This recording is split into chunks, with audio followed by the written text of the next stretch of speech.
తెలంగాణ ప్రభుత్వం చిత్తశుద్ధిని ఇప్పుడు చాటుకోవాల్సిన సందర్భం ఏర్పడింది.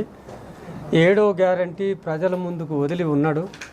పౌర హక్కులను నిలబెడుతున్నాడు. ప్రజాస్వామిక పరిపాలన చేస్తానన్న ముఖ్యమంత్రి ఇవాళ కాల్పుల మోత తెలంగాణ ప్రాంతంలో జరుగుతుంది.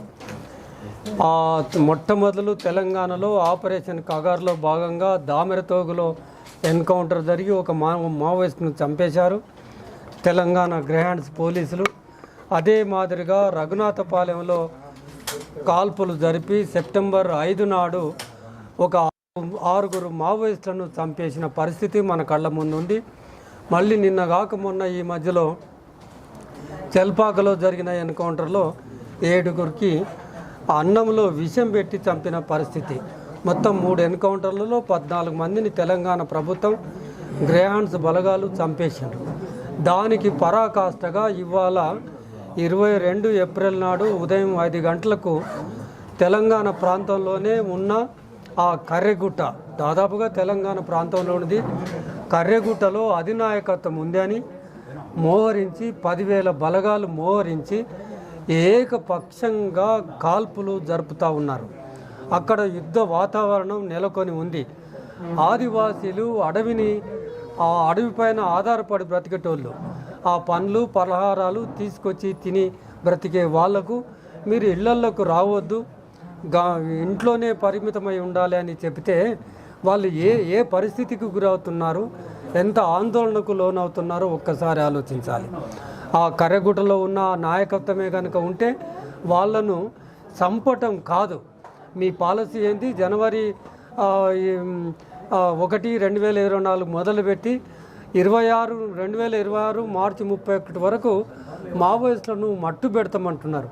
ఈ చంపేయటం అనేది, తుదముట్టించడం అనేది ఆ పరిభాష భారత ప్రజాస్వామిక వ్యవస్థలో అది ఏ మేరకు ఆమోదమని ఇవాళ ప్రజాస్వామ్యాన్ని కోరుకునే మేధావులందరూ ప్రశ్నిస్తున్నారు. దానికి సమాధానం చెప్పండి. మొత్తం భారత సమాజం కళ్ళెదుట మీరు అక్కడ కర్రెగుట్టలో ఉన్న మావోయిస్టులను చంపేయటం అనేది ఇది ఏం న్యాయము? ఇది ఒక హింస. ఇది సరిపడుతుందా? ప్రజాస్వామిక వ్యవస్థలో హింసకు తెరలేపటం ఏమిటి అని ప్రశ్నిస్తున్నాం. మీరు చివరి నక్సలైట్ను కూడా చంపేయమనే ఆదేశాలు ఇచ్చారు. చివరి నక్సలైట్ను చంపేయటం కాదు, కర్రెగుట్టలో ఉన్న వాళ్ళను చంపేయటం కాదు. మీ డ్యూటీ మీరు నిర్వర్తించాలంటే వాళ్ళ ఆయుధాలను నిర్వీర్యం చేసి, ఆయుధాలు లేకుండా చేసి పట్టుకొచ్చి న్యాయ వ్యవస్థ ముందు నిలబెట్టండి. మీరు కాదు కదా చంపేసేది, న్యాయ వ్యవస్థ చూసుకుంటుంది కదా. అందుకని అక్కడ ఉన్న ఆ పోలీసు బలగాలను ఉపసంహరించాలని, వెంటనే కాల్పులకు విరమణ చేయాలని, ఆ ప్రజలకు శాంతిని నెలకొల్పాలని.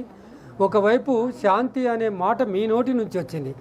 శాంతి ప్రక్రియ, శాంతి కమిటీ ఏర్పడి ఉంది. అది ఆ ప్రయత్నాలు కొనసాగుతున్న క్రమంలో మీరు దానిని బేఖాతరు చేసి కాల్పులకు ఉపక్రమించి చంపేసే వైనాన్ని ఆపి శాంతి చర్చలకు రావాలని మేము డిమాండ్ చేస్తున్నాం.